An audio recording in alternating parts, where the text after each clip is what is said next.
Pada zaman dahulu, di daerah Sumatera Barat, tersebutlah sebuah kerajaan Pagaruyung, kerajaan yang makmur dan damai, yang dipimpin oleh raja yang bijaksana. Mengutus salah satu mata-mata untuk mengawasi kerajaan Majapahit. Suatu masa Raja Pagaruyung mendengar kabar bahwa kerajaan Majapahit akan menaklukkan kerajaan Pagaruyung.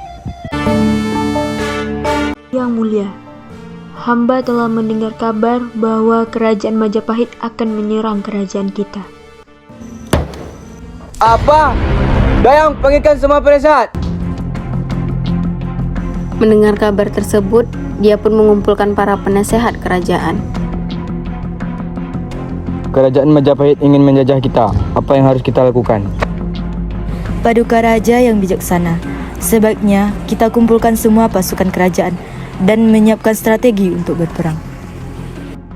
Maaf Paduka, jika kita melakukan perang tersebut, akan banyak sekali terjadi pertumpahan darah. Maaf Paduka, menurut hamba, daripada terjadi pertumpahan darah, lebih baik kita lakukan pertarungan antar kerbau saja. Raja yang bijaksana mendengarkan semua nasihat, sampai kepada penasehat ketiga, dan ia menerima nasihat yang ketiga. Dengan segera Raja memerintahkan seluruh dayang-dayang yang ada di istana untuk mengenakan pakaian yang indah dan membuat makanan yang lezat. Sampaikan kepada seluruh dayang istana untuk berhias dan menyiapkan makanan untuk menyambut kedatangan kerajaan Majapahit. Baiklah Paduka Raja.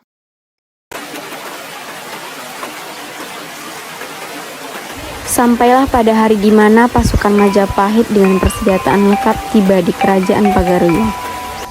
Tak berapa lama utusan raja beserta arak-arakan dayangan cantik jelita tiba sambil membawa makanan yang lezat. Pasukan Majapahit yang siap untuk menyerang melihat kejadian tersebut pun terheran-heran.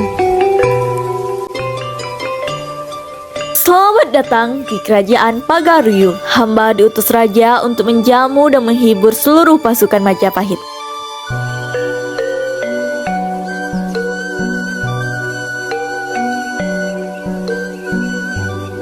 Pasukan Majapahit mulai kehilangan semangat untuk berperang setelah menyantap semua makanan lezat yang dihidangkan, sambil ditemani oleh dayang-dayang. Setelah itu, para panglima perang diajak untuk menghadap Raja Pagaruyung. Selamat datang di kerajaan Pagaruyung. Ada apa gerangan yang membawa tuan kemari? Kami diutus oleh Raja Majapahit untuk menaklukkan kerajaan Pagaruyung. Menurut saya, untuk menghindari pertumpahan darah di antara kedua belah pihak, bagaimana kalau peperangan ini diganti dengan adu kerbau? Baiklah Paduka Raja, kami menerima tawaran Paduka. Malam setelah kejadian tersebut, Raja merenungkan pertandingan yang akan digelar esok bersama Ratu dan pangerannya. Ayahanda, apa yang sedang ayah pikirkan? Ayah sedang memikirkan tentang kerbau jenis apa yang baik ayah jadikan bertarung esok. Kakanda, menurutku kita gunakan saja kerbau jantan yang kuat dan besar. Terlepas dari kerajaan Pagaruyung, Raja Majapahit juga memerintahkan panglimanya untuk mencari kerbau besar. Dan panglima tersebut mendapatkan kerbau betina yang paling besar dan kuat. Ini minumannya Panglima. Ternyata ini kerbau yang akan dipertandingkan. Aku harus kasih tahu raja tentang ini. Melihat hal tadi, dayang utusan Pagaruyung melaporkan hal tersebut pada rajanya.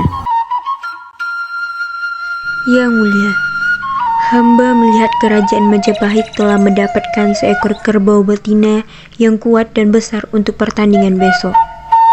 Wahai Kakanda, apabila benar kerajaan Majapahit menggunakan kerbau betina besar, bukankah sebaiknya kita menggunakan anak kerbau yang masih menyusui? Mendengar saran dari Ratu, Raja pun menyetujui keputusan untuk menggunakan anak kerbau untuk pertandingan itu. Mendengar saran dari Ratu, sang Raja pun berkata dalam hati, Akan kuletakkan pisau di lidah anak kerbau itu. Keesokan harinya, pertandingan adu kerbau pun tiba. Kerbau milik kerajaan Pagaruyung memburu kerbau milik kerajaan Majapahit. karena hendak menyusu dan mengira itu induknya.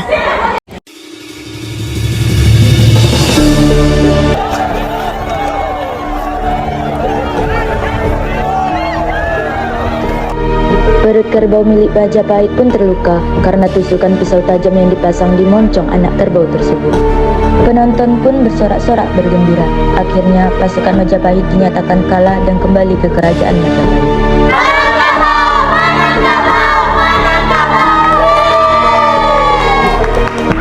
Sejak itulah tempat adu kerbau tersebut dinamakan Negeri Minangkabau.